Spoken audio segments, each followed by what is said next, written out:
so that we can keep on making great videos. I would really appreciate if you subscribe. If you already are, thank you. It really helps.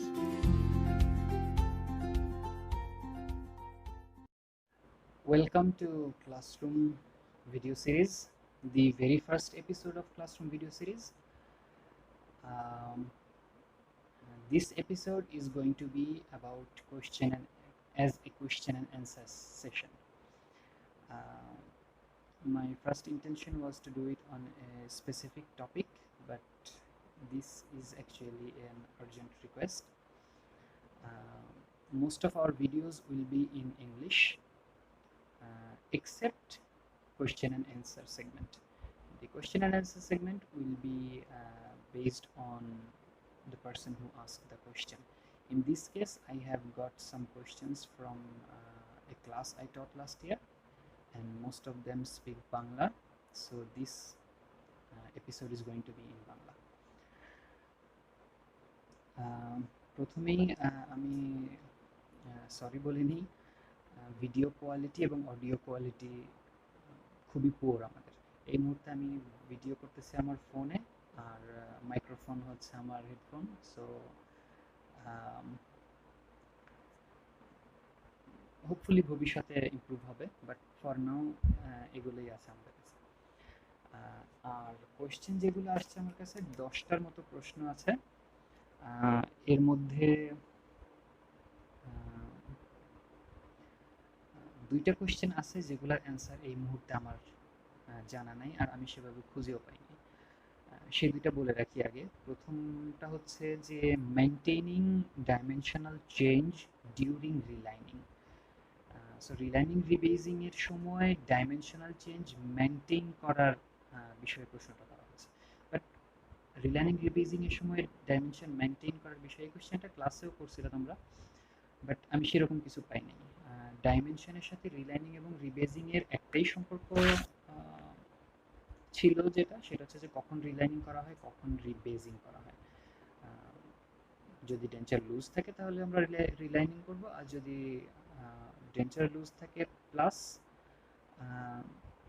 Vertical dimension altered থাকে তখন রিবেজিং করব। এই vertical dimension কথাটার সাথে রিলাইনিং এর এই একটা সম্পর্কই আমি পাইছি।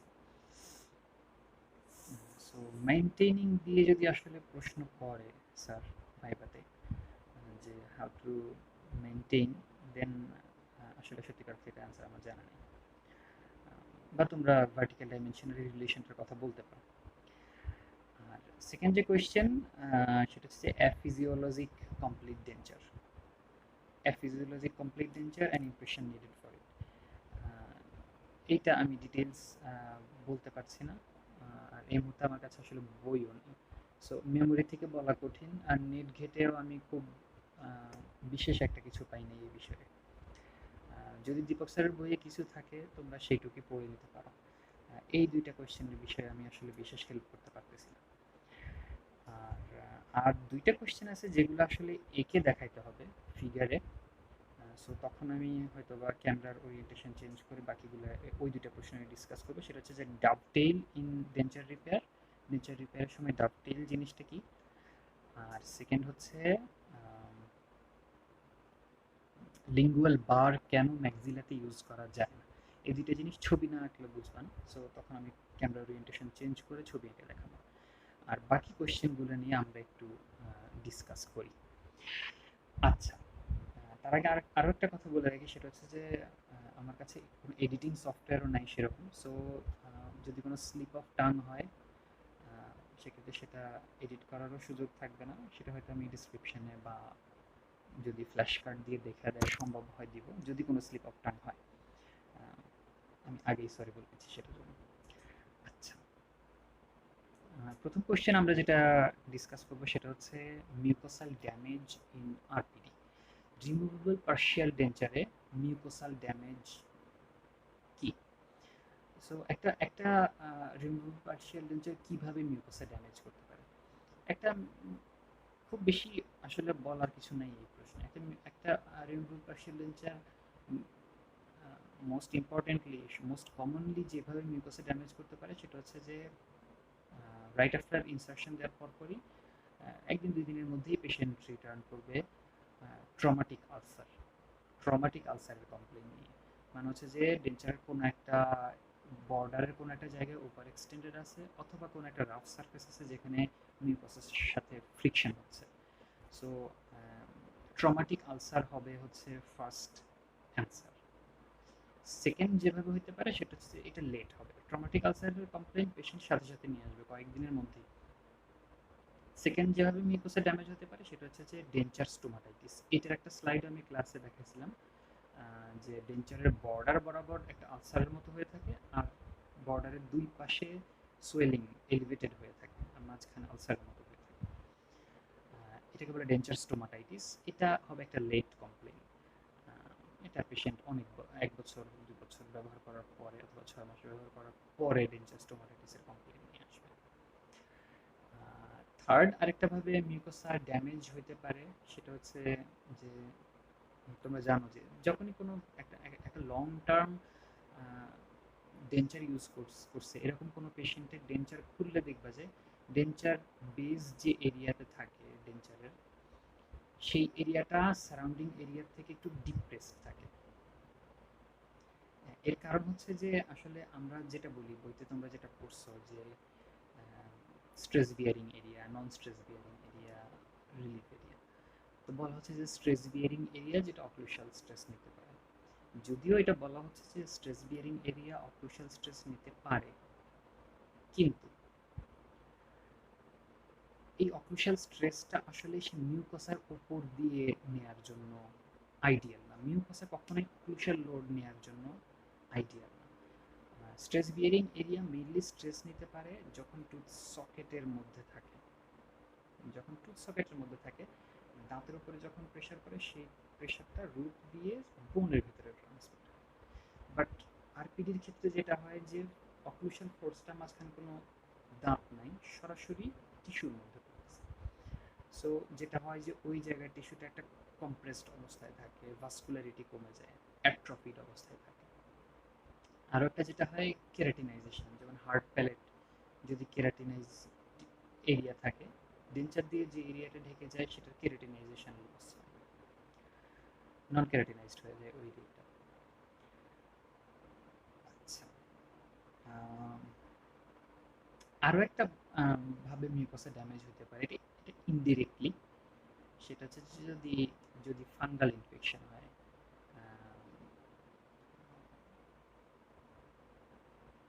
এটা একটা ইনডিরেক্ট কজ হবে। যে যদি ক্যান্ডিডিওসিস হয় ডেঞ্চার ইনডিউসড, তখন ক্যান্ডিডিওসিস হবে যে জায়গাটাতে, সেই জায়গায় মিউকোসা কিছুটা ড্যামেজ হবে। তোমরা চাইলে এটাকে ভাগ করে বলতে পারো যে ডিরেক্ট, ডিরেক্ট, ইনডিরেক্ট। ডিরেক্টের মধ্যে ট্রমাটিক আলসার, ডেঞ্চার স্টোমাটাইটিস, আর আরেকটা কি বললাম, অ্যাট্রফি বা ডিকেরাটিনাইজেশন, এগুলো সরাসরি হয়। ইনডিরেক্টলি ক্যান্ডিডিওসিস হতে পারে। এর বেশিভাবে আসলে আরপিডি থেকে মিউকোসা ড্যামেজ হওয়ার সুযোগ নেই।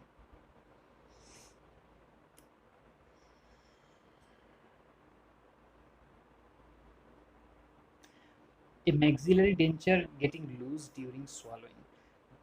ডেঞ্চার ডেঞ্চারের ইনসারশন ঠিক আছে, ডেঞ্চারের রিটেনশন ঠিক আছে, কিন্তু যখন পেশেন্ট সোয়ালো করতেছে, ঢোক গিলতেছে, তখন ডেঞ্চারটা লুজ হয়ে যাচ্ছে। এর কারণ কি হতে পারে? এক কথাই অ্যান্সার হবে এটার কারণ হচ্ছে ওভার এক্সটেন্ডেড পোস্টেরিয়র বর্ডার। তোমরা একটা অ্যানাটমি বইয়ে সোয়ালোইং, বিডি চরসের বইও আছে, বিশ্রাম সিং এর বইও আছে, সোয়ালোইং এর স্টেজ আছে, 3টা স্টেজ আছে, first stage, second stage, third stage. First স্টেজে যেটা হয় আমাদের মুখের মধ্যে যখন খাবার থাকে, তো মনে করো যে এটা যদি হয় সফট প্যালেট, ঠিক আছে, এটা যদি হয় সফট প্যালেট, আর এটা যদি হয় আমাদের টাং, খাবারটা ওরাল ক্যাভিটিতে আছে, এটা আমাদের টাং। তো সোয়ালোইং এর প্রথম ধাপে যেটা হয় সফট প্যালেট নিচে নেমে আসে আর টাংটা উপরে উঠে আসে। সফট প্যালেট এবং টাংয়ের এরকম এই জয়েন্ট অ্যাকশনের কারণে খাবারটা আমাদের ওরাল ক্যাভিটি থেকে ফ্যারিংসের মধ্যে যাইতে পারে। তো আমরা জানি সফট প্যালেটের 2টা অংশ আমরা পড়ছিলাম ক্লাসে, মুভেবল, ইমুভেবল অংশ, মুভেবল অংশ। এবং আমাদের চেষ্টা থাকবে যে আমাদের ডেঞ্চারের পোস্টেরিয়র বর্ডার যেন মুভেবল অংশে না যায়, ইমুভেবল অংশে থাকে। তো যদি আমাদের এই ডেঞ্চারের পোস্টেরিয়র বর্ডারটা মুভেবল অংশে চলে যায়, সেই মুভেবল অংশ সোয়ালোইং এর সময় অবশ্যই নিচের দিকে নেমে আসবে সফট প্যালেটে, এবং টাং উপরের দিকে উঠে আসবে। সো এই দুইজনের অ্যাকশনে ডেঞ্চারটা লুজ হয়ে যাবে। এই জন্য আমাদের ডেঞ্চারের পোস্টেরিয়র বর্ডার সবসময় থাকবে সফট প্যালেটের ইমুভেবল পার্টে। সো অ্যান্সার হবে, যদি কোশ্চেন করা হয় maxillary denture is getting loose during swallowing, answer হবে over extended, due to over extended posterior border. Peripheral structure, next question হচ্ছে peripheral structures of edentulous mandible. Edentulous ম্যান্ডিবলের peripheral structure,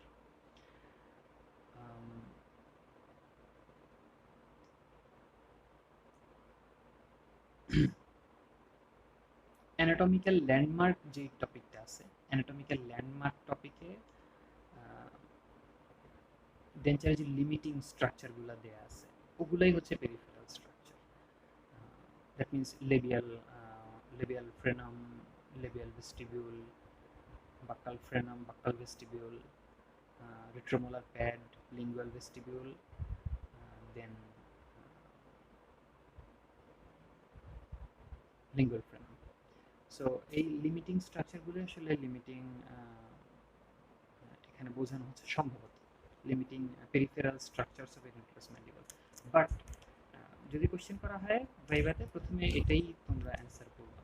but যদি দেখে মনে হয় যে স্যার আরও কিছু জানতে চায় পেরিফেরাল স্ট্রাকচার, সেক্ষেত্রে ধরে নিবা যে কিছু স্ট্রাকচার আছে যেগুলো আসলে পেরিফেরিতে থাকে, স্যার সেগুলো ডিটেলসে জানতে চাচ্ছে। যেমন বাক্কাল ফ্রেনাম যেখানে আমরা বলে আসছি, সেখানে বাক্কাল ফ্রেনামের জায়গায় কিন্তু 3টে মাসেলের অ্যাটাচমেন্ট থাকে, তোমরা জানো। এছাড়াও বাক্কাল ভেস্টিবিউল যেখানে, সেখানেও মাসেল অ্যাটাচমেন্ট থাকে, এক্সটার্নাল অবলিক রিজ থাকে, সেখানে বাক সেন্টারের অ্যাটাচমেন্ট থাকে। রেট্রোমোলার প্যাডে এসে সেখানেও 3টে মাসেলের অ্যাটাচমেন্ট থাকে। লেবিয়াল ফ্রেনাম থেকে একটু আগে গেলে মেন্টাল ফোরামেন থাকে। লিঙ্গুয়াল যে লিঙ্গুয়াল ফ্রেনাম যেখানে, সেখানে জিনিওগ্লোসাস মাসল থাকে। যদি অ্যানাটমিক্যাল ল্যান্ডমার্ক চ্যাপ্টারে থাকা সিম্পল যে লিমিটিং স্ট্রাকচারগুলোর কথা দেওয়া আছে, এগুলো বলার পরও যদি স্যারকে কিউরিয়াস মনে হয় যে স্যার আরও কিছু জানতে চাই, সেক্ষেত্রে তখন তোমরা এই স্ট্রাকচারগুলোর নাম ডিটেলসে বলবা। ফ্রেনামের সাথে অ্যাটাচড মাসেলগুলোর নাম মেন্টাল ফোরামেন, জিনিওগ্লোসাস মাসেল, এগুলোর কথা বলবা। লিঙ্গুয়াল সার্কাসে মাইলোহেড মাসেল থাকে, এই স্ট্রাকচারগুলোর কথা বলবা। যে যখন বাক্কাল ভেস্টিবিউল বলবা তখন এক্সটার্নাল অবলিক রিজ বলবা, যখন রেট্রোমোলার প্যাড বলবা রেট্রোমোলার প্যাডের সাথে অ্যাটাচড মাসেলগুলোর নাম বলবা, যখন লিঙ্গুয়াল ভেস্টিবিউল বলবা তখন মাইলোহাইড মাসেল, মাইলোহাইড রিজ, মাইলোহাইড মাসেল, এই দুইটার কথাও বলবা। যখন লিঙ্গুয়াল ফ্রেনাম বলবা তখন জিনিওগ্লোসাস মাসেলের কথা বলবা, এরকম।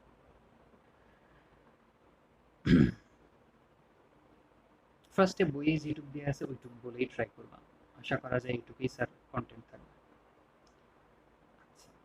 এডেন্টুলাস ইমপ্রেশন অ্যান্ড ইটস অবজেক্টিভস, এগুলা কিছুটা ভেগ কোয়েশ্চেন। দেখো, সব সব ইমপ্রেশনের একটাই অবজেক্টিভ, সেটা হচ্ছে যে অ্যানাটমিকে রিপ্রোডিউস করা। অ্যানাটমিকে রিপ্রোডিউস করাই হচ্ছে ইমপ্রেশনের অবজেক্টিভ। এক কথায় শেষ হয়ে যায় স্যার, কিন্তু এক কথায় বলার সুযোগ নেই। যদি ভাইভাতে এই ধরনের কোয়েশ্চেন করে যে অবজেক্টিভ অফ, অথবা অস্পিতে যদি এই ধরনের কোয়েশ্চেন আসে যে অবজেক্টিভ ফর এডেন্টুলাস ইমপ্রেশন, আমরা জানি যে একটা কমপ্লিট ডেঞ্চার করার জন্য 3টে ইমপ্রেশন লাগে, ডায়াগনস্টিক, সেকেন্ডারি, প্রাইমারি, সেকেন্ডারি, 3টার আলাদা আলাদা অবজেক্টিভ।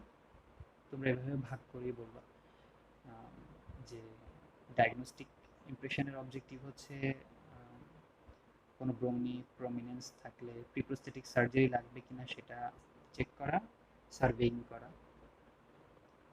আন্ডারকাট এরিয়া চেক করা।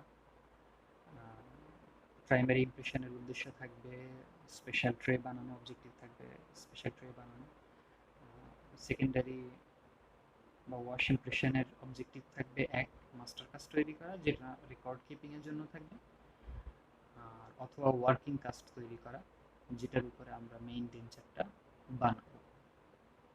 তো ভাগ ভাগ করে বলবো, 3টে অবজেক্টিভ, 3টে ইমপ্রেশনের 3টে অবজেক্টিভ। সাথে আরেকটা যোগ করে দিতে পারো, ওয়াশ ইমপ্রেশনের অবজেক্টিভ কি? ওয়াশ ইমপ্রেশনের অবজেক্টিভ হচ্ছে সেকেন্ডারি ইমপ্রেশনে থাকা কোনো মিস্টেককে কারেক্ট করা।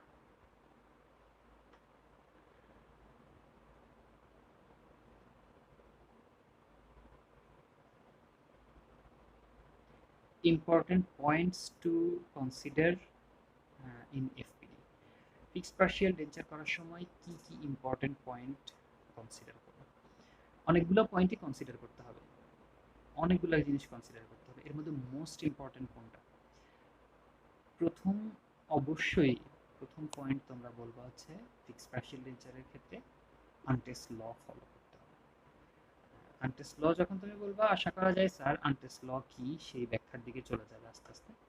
বাট মোস্ট ইম্পর্টেন্ট পয়েন্টগুলো কি? প্রথমেই বলবা যে স্যার আনটেস্ট ল আমাদেরকে মেনটেন করতে হবে। আনটেস্ট ল কি? রুট সারফেস এরিয়া, অ্যাবাটমেন্টের রুট সারফেস এরিয়া রিপ্লেস করা হবে যে যাতে রুট সারফেস এরিয়া তাদের চেয়ে বেশি পেতে হবে। সেকেন্ড যে জিনিসটা তোমরা অবশ্যই কনসিডার করতে হবে সেটা হচ্ছে যে সেকেন্ডটা বলবা এজ। এই সিরিয়ালটা এলোমেলো করবে না, অনেকগুলো ফ্যাক্টর কনসিডার করতে হবে। যেহেতু কোশ্চেন করা হচ্ছে মোস্ট ইম্পর্টেন্ট, তাই মোস্ট ইম্পর্টেন্টগুলো আমরা আগে বলবো, এবং মোস্ট ইম্পর্টেন্ট হচ্ছে আনটেস্ট ল। সেকেন্ড মোস্ট ইম্পর্টেন্ট হচ্ছে এজ, মানে পেশেন্টের বয়স। কারণ হচ্ছে এখানে স্পেসিফিক কিছু লিমিটেশন আছে, যেমন 17 বছরের নিচে আমরা এফপিডি করবো। এই কথা যখন বলবা তখন স্যার অবশ্যই প্রশ্ন করবে যে কেন করবো। তো তোমরা সেই দুইটা দুইটা বইয়ে একটা কারণ দেওয়া আছে, কিন্তু মেইনলি আমার মনে হয় দুইটা কারণ হবে এখানে। সেটা হচ্ছে যে এক, পাল্প চেম্বার বড় থাকে। সো যেটা হয় যে এফপিডি ফিক্সড পার্শিয়াল ডেঞ্চার করার জন্য রুট ক্যানেল করা ম্যান্ডেটরি না, যদিও এটা আমাদের দেশে কমন প্র্যাকটিস রুট ক্যানেল করে নেওয়া, কিন্তু ফিক্সড পার্শিয়াল ডেঞ্চার করার জন্য রুট ক্যানেল করা জরুরি না। তো এই থিওরি থেকে বলা হচ্ছে যে যদি আমরা ভাইটাল দাঁতে যে ফিক্সড পার্শিয়াল ডেঞ্চারের যে দুইটা রিটেইনার বসাইতে হলে দাঁতটাকে ছোট করতে হবে। সো যখন আমরা দাঁত দুইটাকে ভাইটাল দাঁতকে ছোট করতে যাব, কাটতে যাব, তখন থার্মাল ইনজুরি হবে যদি পাল্প চেম্বার বড় থাকে, অথবা আমরা পাল্প চেম্বারকে পারফোরেটও করে ফেলতে পারি। সো সেই রিস্কটা আছে। এই জন্য 17 বছরের নিচে আমরা ফিক্সড পার্শিয়াল ডেঞ্চার করবো না, আর করবো না একদম এজড জেরিয়াট্রিক পেশেন্টদের।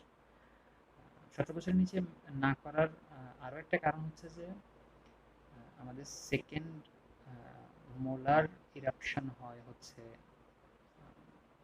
ইরাপশন কমপ্লিট হয়, মানে হচ্ছে আমাদের টুথগুলো ম্যাক্সিমাম ইন্টারকাসপেশনে আসে। আমাদের দাঁত ইরাপ্ট হয়ে গেলেই কিন্তু আমাদের অক্লুশনটা পারফেক্ট হয় না।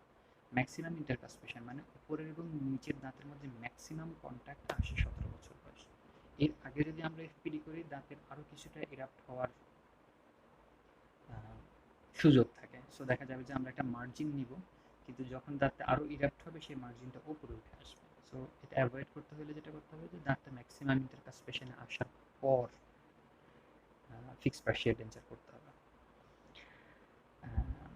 আরও একটা জিনিস আরও কনসিডার করতে হবে যেটা, সেটা হচ্ছে পিরিওডন্টাল হেলথ। আমরা যে অ্যাবাটমেন্ট টিপ নিব, যে দাঁতগুলোকে সাপোর্ট হিসেবে নিব, তাদের পিরিওডন্টাল কন্ডিশন কেমন। এছাড়াও অপোজিট দাঁতের পিরিওডন্টাল কন্ডিশন দেখাও জরুরি, কারণ আমরা যে সাইডে ফিক্সড পার্শিয়াল ডেঞ্চার করবো, আমরা করলাম ফিক্সড পার্শিয়াল ডেঞ্চার এবং সেই সাইডে আবার পিরিওডন্টাল কন্ডিশন বেশ ভালো, কিন্তু অপোজিট সাইডে যদি পিরিওডন্টাল কন্ডিশন ভালো না থাকে, সেক্ষেত্রে কিন্তু এফপিডি অপোজিট সাইডের অক্লুশনে থাকা দাঁতগুলোকে ড্যামেজ করতে পারে। সো অ্যাবাটমেন্ট এবং অপোজিং টিপ সবারই পিরিওডন্টাল হেলথটা কনসিডার করতে হবে। এছাড়াও আমরা চেক করব, কনসিডার করব পেশেন্টের কোনো কোমরবিড ডিজিজ আছে কিনা। কোমরবিড ডিজিজ বলতে মোস্টলি ডায়াবেটিস। ডায়াবেটিস যদি থাকে সেই পেশেন্টের পিরিওডন্টাল কন্ডিশন ওভারঅল হেলথ ডেটেরিয়েট করার সম্ভাবনা বেশি। লাস্ট আরও একটা জিনিস আমরা কনসিডার করবো, সেটা হচ্ছে condition of residual alveolar ridge. Residual alveolar ridge মানে হচ্ছে যে জায়গাটায় এডেন্টালাস, সেই জায়গাটায় আমাদের পন্টিক সিলেকশনে হেল্প করবে, যে রিজের হাইট কতটুকু, রিজটা কি রিসেন্টলি হিল, টুথ এক্সট্রাকশনটা কবে হয়েছে, যাতে আমাদের পন্টিক সিলেকশনে হেল্প হয়। আরও একটা জিনিস, আরও একটা ইম্পর্টেন্ট পয়েন্ট যেটা আসলে উচিত হবে আনটেস্ট ল এজের পরেই বলা, সেটা হচ্ছে যে স্প্যান অফ এডেন্টুলাসনেস। এডেন্টুলাস স্প্যান আমরা জানি যে যদি স্প্যান অফ এডেন্টুলাস এরিয়া ছোট হয় সেক্ষেত্রে আমরা করব এফপিডি। যদি স্প্যানটা বড় হয় তখন আমরা আরপিডির দিকে যাব, কারণ স্প্যান যখন বড় হবে অটোমেটিক্যালি আনটেস্ট ল আর মেনটেন হবে না। তো তখন আমরা চলে যাব হচ্ছে আরপিডির দিকে, এফপিডিতে আর থাকবো না। আচ্ছা, এই পয়েন্টগুলো এগুলো যে বলতে পারলেই যথেষ্ট, more than enough. Factors to consider during FPD, যেটা হচ্ছে serial Ante's law, age, span of edentulousness, periodontal health, comorbid disease.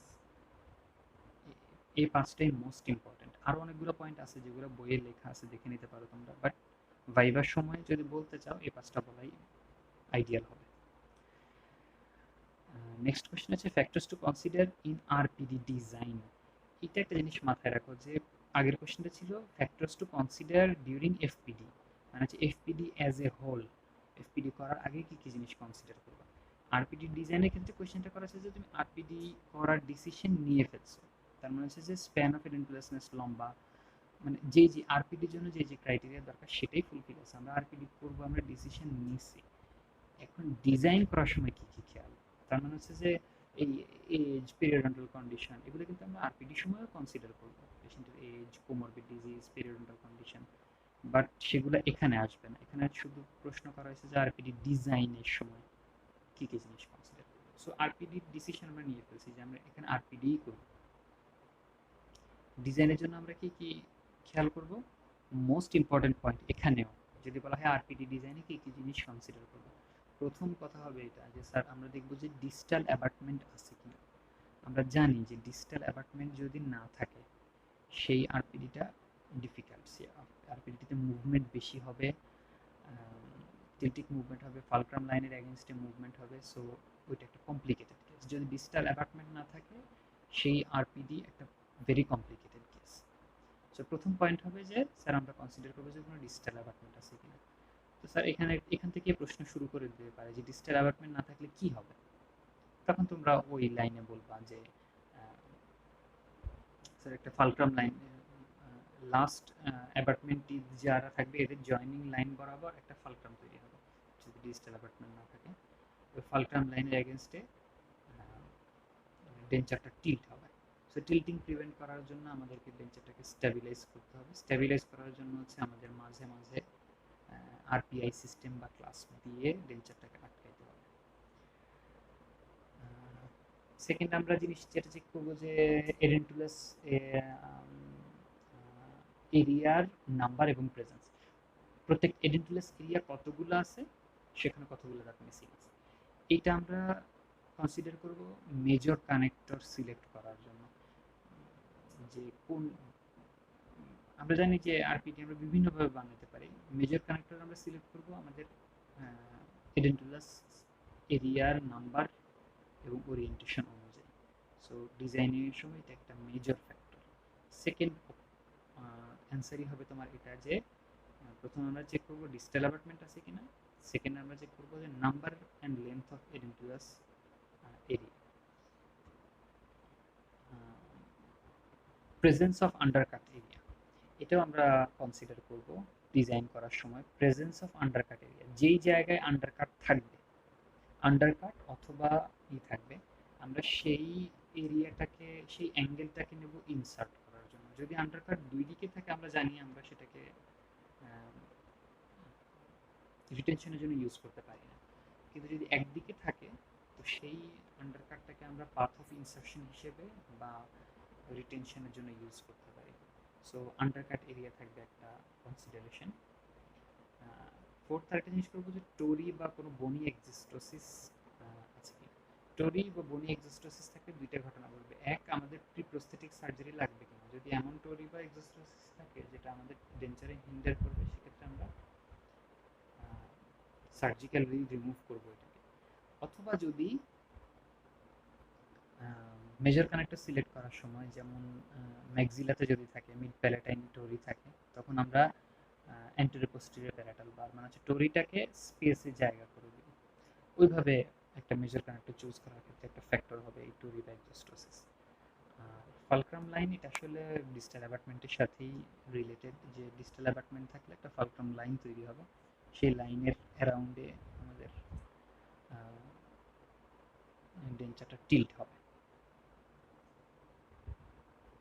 আচ্ছা আচ্ছা, ডিসকাস করার মতো কোয়েশ্চেন এগুলোই ছিল। সো আরপিডি ডিজাইন কনসিডারেশনের মধ্যে তোমাদের অ্যান্সার হবে number 1 distal অ্যাবাটমেন্ট, number 2 presence of distal abutment, number 2 number and length of edentulous area for the purpose of major connector selection, presence of undercut area, whether to use it as a path of insertion or retention area or not. Fourth point হবে হচ্ছে presence of tori or exostosis, this also to either whether we'll do preprosthetic surgery or major connector selection, দুই ক্ষেত্রেই কাজে আসবে টুরি এক্সোস্টোসিস। এগুলোই design কনসিডারেশনের সময়। Next যে দুইটা কোয়েশ্চেন, সেটা হচ্ছে যে ডভটেইল আর লিঙ্গুয়াল বার, এইটা আসলে ড্র করে দেখাইতে হবে, আমি দেখাচ্ছি তোমাদেরকে।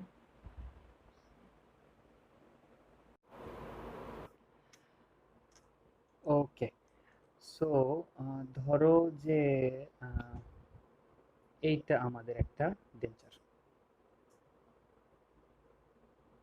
ধরো হচ্ছে এইটা একটা ডেঞ্চার, পেশেন্ট এই ডেঞ্চারটা ভেঙে নিয়ে আসছে, যে কোনোভাবে পেশেন্টের হাত থেকে পড়ে গেছে, সো এই জায়গাটা মনে করো যে ভেঙে গেছে।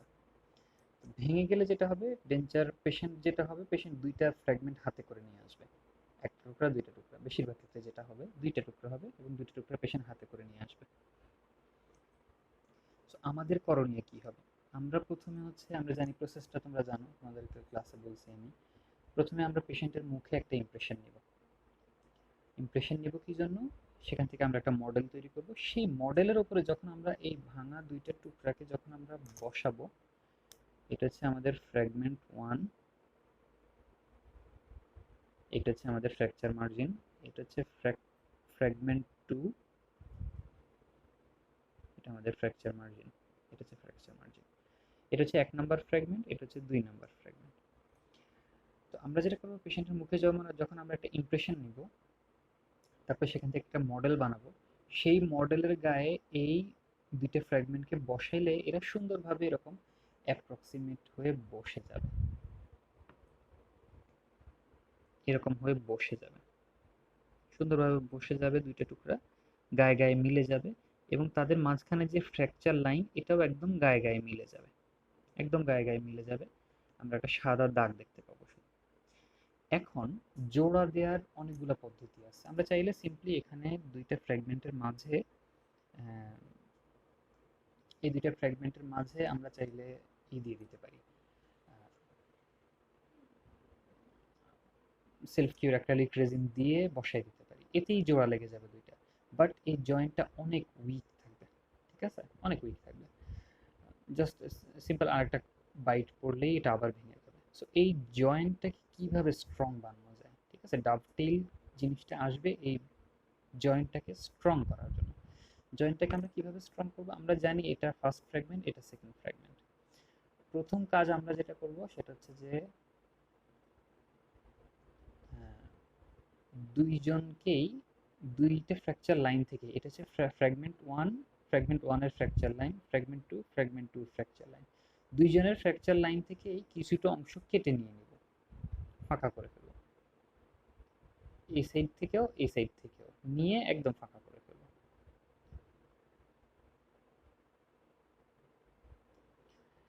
কেটে নিলে যেটা হবে, মডেলের গায়ে তো আমাদের দুইটা ফ্র্যাগমেন্ট বসেই আছে, আর মাঝখানে আমাদের একটা ফাঁকা জায়গা তৈরি হবে, ঠিক আছে, এই ফাঁকা জায়গায়ও আমরা সেলফ কিউর অ্যাক্রিলিক রেজিন বসাই দিতে পারি, এতে জয়েন্টটা স্ট্রং হবে তুলনামূলক, যদি আমরা মাঝখানে না কাটতাম তাতে তুলনামূলক স্ট্রং হবে।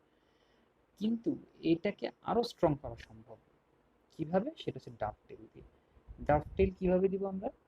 যদি আমরা এই যে আমাদের অরিজিনাল ফ্র্যাকচার লাইন, এটা এটা আমাদের original fracture line. Fracture line থেকে আমরা কিছুটা অংশ কেটে নেব প্রত্যেক সাইডে, ফ্র্যাগমেন্ট 1 থেকেও কিছুটা কেটে নেব, ফ্র্যাগমেন্ট 2 থেকেও কিছুটা কেটে নেব। এই কেটে নেওয়ার সময় আমরা যেটা করব, এখানে কবুতরের লেজের মতো, ডাভ টেইল মানে হচ্ছে ডাভের টেইল, লেজের মতো এরকম কিছু একটু বেশি অংশ খাঁজের মতো করে কেটে নেব, এরকম করে কাটবো।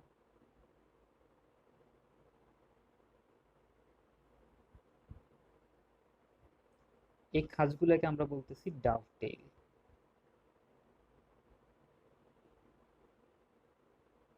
দুইটা ফ্র্যাগমেন্ট থেকে যখন আমরা এরকম করে কেটে নিব, এরপর এই যে ফাঁকা জায়গাটাতে যখন আমরা রেজিন দেব, এবার আমাদের জয়েন্টটা ট্রুলি স্ট্রং হবে। এবার আমাদের জয়েন্টটা ট্রুলি স্ট্রং হবে, সহজে ভেঙে যাবে না যদি বা পেশেন্ট ইউজ করে। এছাড়াও আমরা আরো একটা পদ্ধতি আছে যেটা আমি ক্লাসে বলছি, আমরা চাইলে এই ফাঁকা জায়গাটার ভিতরে একটা 0.7 মিলিমিটার অর্থোডন্টিক ওয়্যারকে এরকম বাঁকা করে অ্যাডাপ্ট করে বসাই দিতে পারি। যদি আমরা বসাই দিই, এটা একটা স্কেলেটনের মতো কাজ করবে জয়েন্টটাকে স্ট্রং করার জন্য। আমরা চাইলে সিম্পলি দুইটা ফ্র্যাগমেন্টকে মিলাই দিতে পারতাম, কিন্তু তার বদলে আমরা কি করলাম, দুইটা ফ্র্যাকচার লাইন থেকেই কেটে নিলাম কিছুটা, এবং কেটে নেওয়ার পর আরো এক্সট্রা করে কেটে নিলাম ডাভটেইলের মতো করে দিয়ে। এগুলোকে বলা হচ্ছে ডাভটেইল। এই ডাভটেইল তোমরা আরো বেশি পড়বা হচ্ছে ক্লাস 1 ক্যাভিটি প্রিপারেশনের সময় কনজারভেটিভের মধ্যে, ঠিক আছে, কনজারভেটিভ ডেন্টিস্ট্রিতে, যেখানে আমরা ক্লাস 1 এরকম একটা টুথ থাকে মনে করো, এরপর আমরা চাই যে আমরা করব, ফিলিং দিব, ক্লাস 1 ক্যাভিটি প্রিপারেশন ব্ল্যাকস, তখন আমরা ফিলিংটা আমাদের শেপটা হয় এরকম।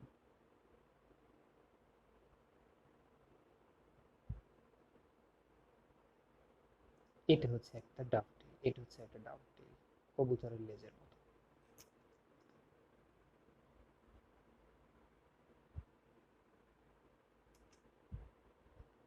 ওকে, নেক্সট কোশ্চেন ছিল যে, নেক্সট কোশ্চেন ছিল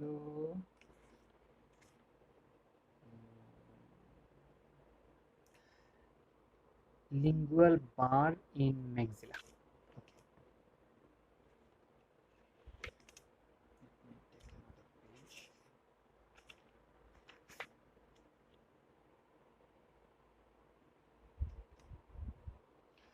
ওকে, লিঙ্গুয়াল বার জিনিসটা কি প্রথমে সেটা বোঝার চেষ্টা করো। এটা আমাদের,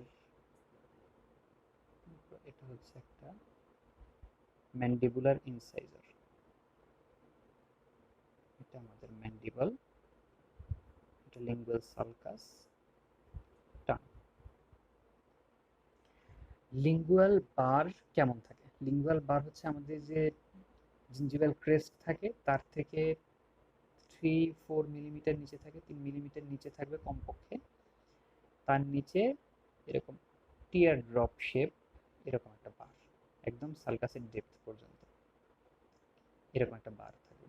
এই বারটা লম্বায় হবে 5 মিলিমিটারের মতো, 5 মিলিমিটারের মতো, এটা 3 মিলিমিটার, 5 মিলিমিটারের মতো চওড়ায় হবে 2 থেকে 3 মিলিমিটার, 3 মিলিমিটারের মতো চওড়া। সো এটা, এই লিঙ্গুয়াল বারটা লম্বায় হয় 5 মিলিমিটারের মতো, আর চওড়ায় হয় 3 মিলিমিটারের মতো। তো টোটাল দেখা যাচ্ছে যে ক্রেস্ট অফ দ্য জিঞ্জিভার থেকে ডেপথ অফ দ্য সালকাস পর্যন্ত প্রায় 8 মিলিমিটারের মতো ক্লিয়ারেন্স আমাদের লাগে একটা লিঙ্গুয়াল বার বসাইতে হলে। এই 3 মিলিমিটারের মাহাত্ম্য কি? এই 3 মিলিমিটারের মাহাত্ম্য হচ্ছে আসলে এই এই জায়গাটা আমাদের ভাস্কুলার থাকে, মার্জিনাল জিঞ্জিভা। আমরা চাই না যে আমাদের কোনো মেজর কানেক্টর এখানে এসে শেষ হোক। এখানে এসে শেষ হলে সে এই টিস্যুটার উপরে কন্টিনিউয়াস একটা প্রেশার দিবে, যে প্রেশারের কারণে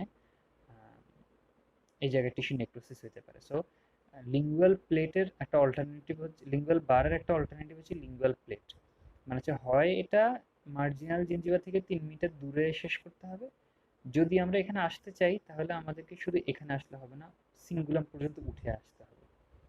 মানে আমরা যদি এখানে আসি এই পর্যন্ত দেই, তাহলে এটাকে আমরা বলবো লিঙ্গুয়াল প্লেট। এই পর্যন্ত দিলে লিঙ্গুয়াল প্লেট, এটা হয়ে যাবে লিঙ্গুয়াল প্লেট। কিন্তু কখনোই আমরা এইখানে শেষ করতে পারবো না, এই জায়গাটাতে শেষ করা যাবে না। শেষ করতে হবে হয় সিঙ্গুলামে অথবা ক্রেস্ট অফ দ্য জিঞ্জিভা থেকে 3 মিলিমিটার নিচে। আর এটা ডাইমেনশন বার, এর ডাইমেনশন লিঙ্গুয়াল বারের ডাইমেনশন হচ্ছে লম্বায় 5 মিলিমিটার, চ্যাপ্টায় 2 থেকে 3 মিলিমিটার এরকম। নাও এবার দেখা যাক যে এটাকে আমরা অ্যাপ্লাই করি।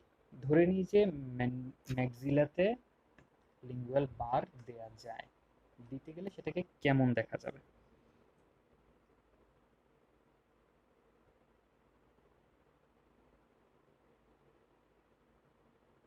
ম্যাক্সিলারি দাঁত,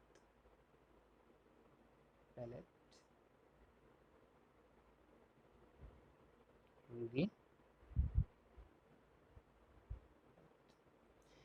সো এখানে এটা আমাদের crest of the gingiva. Lingual plate দেওয়ার ক্ষেত্রে আমরা জানি আমাদেরকে কমপক্ষে 3 মিলিমিটার ক্লিয়ারেন্স রাখতে হবে। 3 মিলিমিটার ক্লিয়ারেন্স রাখলাম। রাখার পরে আমরা যদি ক্রেস্ট অফ দ্য জিঞ্জিভা থেকে 3 মিলিমিটার দূরে যাই, গিয়েই দেখবো যে আমরা পাচ্ছি রুগী। আর রুগীটা মেজর কানেক্টর প্লেসমেন্টের জন্য খুবই ট্রিকি একটা জায়গা, কারণ আমরা এখানে মেজর কানেক্টর বসালে পেশেন্ট খুবই ডিসকমফোর্ট ফিল করবে, ডিসকমফোর্ট। আর যদি আমরা সেকেন্ড আরেকটা প্রবলেম হবে হচ্ছে ফোনেটিক্সের সমস্যা হবে, মানে পেশেন্টের কথা বলতে গেলে বাজবে। তো আমরা 3 মিলিমিটার দূরত্বে এসে যদি লিঙ্গুয়াল বারকে বসাই, এরকম একটা স্ট্রাকচার দাঁড়াবে, 5 মিলিমিটার লম্বা, 2 মিলিমিটার চড়া। এরকম একটা মোটা স্ট্রাকচার আমরা প্যালেটে রাখতে পারবো না, এটা কন্টিনিউয়াসলি পেশেন্টকে ডিসকমফোর্টে রাখবে, কন্টিনিউয়াসলি ফোনেটিক্সে প্রবলেম করবে। তো এই সমস্যাটাকে এড়ানোর জন্য যদি আমাদের এখানে প্যালেটটা রাখতে হয়, আমরা দুইটা কাজ করতে পারি। এক হচ্ছে যে এটাকে সিঙ্গুলাম পর্যন্ত অ্যাডভান্স করে দিতে পারি, অর এটা থিকনেস কমাই দিতে পারি। এটা যেহেতু 3 মিলিমিটার, 2 থেকে 3 মিলিমিটার মতো থিক ছিল, আমরা সেটাকে আরো থিন করে দিতে পারি। প্রবলেমটা হলো যখনই আমরা এই অল্টারেশনটা করলাম, এটাকে থিন করে দিলাম বা সিঙ্গুলাম পর্যন্ত নিয়ে আসলাম এই পর্যন্ত, তখনই এটা আর লিঙ্গুয়াল বার থাকলো না। ঠিক আছে, এটাকে বার বলা হচ্ছে একটা কারণে। বার আর প্লেটের মধ্যে পার্থক্য হচ্ছে বার থিক, প্লেটটা thin. As you can imagine, যে কোনো বার, চকলেট বার কেমন থাকে, বার শেপড। তো এখানেও লিঙ্গুয়াল বারটা যেহেতু আমাদের ফোনেটিক্সে সমস্যা করছে এবং পেশেন্টের ডিসকমফোর্ট ফিল করতেছে, সো আমরা এটাকে অল্টার করলাম, এবং অল্টার করা মাত্রই এটা আর লিঙ্গুয়াল বার থাকলো না, বরং হয়ে গেল প্যালেটাল প্যালেটাল স্ট্র্যাপ বা এরকম কোনো কিছু। অ্যান্টেরিয়র পোস্টেরিয়র প্যালেটাল বার হয়ে গেল বা প্যালেটাল স্ট্র্যাপ হয়ে গেল। সো দেখা যাচ্ছে যে লিঙ্গুয়াল বারকে আসলে প্যালেটে ব্যবহার করা যাবে না তা না, কিন্তু ব্যবহার করা যাবে, বাট যেই অল্টারেশনটা আমাদেরকে করতে হবে সেই অল্টারেশন করার পরে এটা আর লিঙ্গুয়াল বার থাকবে না। সো তোমাদেরকে যদি প্রশ্ন করে যে কেন ইউজ করা যায় না, তোমাদের অ্যান্সার হবে মেইনলি দুইটা, যে স্যার এটা থিক, এক হচ্ছে এটা থিক, এটা ডাইমেনশন, এটা যদি আমরা ইউজ করতে যাই প্যালেটে সেক্ষেত্রে এটা রুগীর উপরে প্লেস করতে হবে। প্রথমে তোমরা বলো যে স্যার লিঙ্গুয়াল বারের জন্য 3 মিলিমিটার ক্লিয়ারেন্স রাখতে হয় মার্জিনাল জিঞ্জিভা থেকে। এই 3 মিলিমিটার ক্লিয়ারেন্স রাখলে আমাদের লিঙ্গুয়াল বারটা পজিশন করতে হয় রুগীর উপরে। আর যখন আমরা রুগীর উপরে পজিশন করি তাহলে পেশেন্টের ডিসকমফোর্ট হবে, ফোনেটিক্সের সমস্যা হবে। এই জন্য আমরা কি করব, লিঙ্গুয়াল বার প্যালেটে ইউজ করব না। প্যালেটে আমরা কি ইউজ করব, প্যালেটে আমরা ইউজ করব প্যালেটাল প্যালেটাল স্ট্র্যাপ, প্যালেটাল বার, হর্সশু বার, এইগুলো আমরা ইউজ করতে পারি এর বদলে, লিঙ্গুয়াল প্লেটের বদলে। এটা হবে তোমার অ্যান্সার। সেটা হচ্ছে যে 3 মিলিমিটার ক্লিয়ারেন্স প্রয়োজন হবে, যার ফলে আমাদের বারটা পজিশন করতে হবে রুগীর উপরে, রুগীর উপরে পজিশন করলে পেশেন্টের ডিসকমফোর্ট হবে, ফোনেটিক্সের সমস্যা হবে। এইটা হবে তোমাদের কোর অ্যান্সার। আচ্ছা,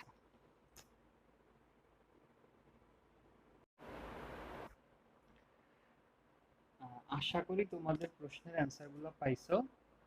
আহ, আমি যতদূর চেক করতে পারছি অ্যান্সারগুলো এরকমই হওয়ার কথা।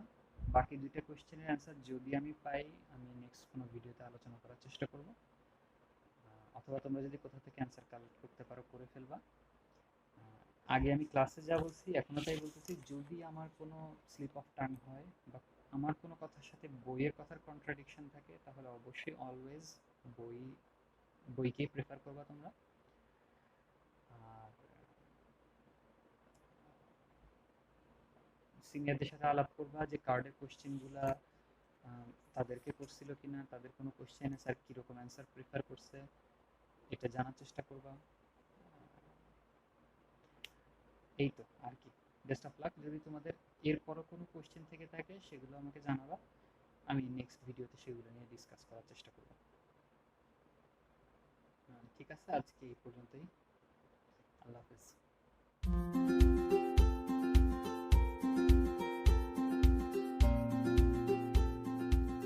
So that we can keep on making great videos, I would really appreciate if you subscribe. If you already are, thank you. It really helps.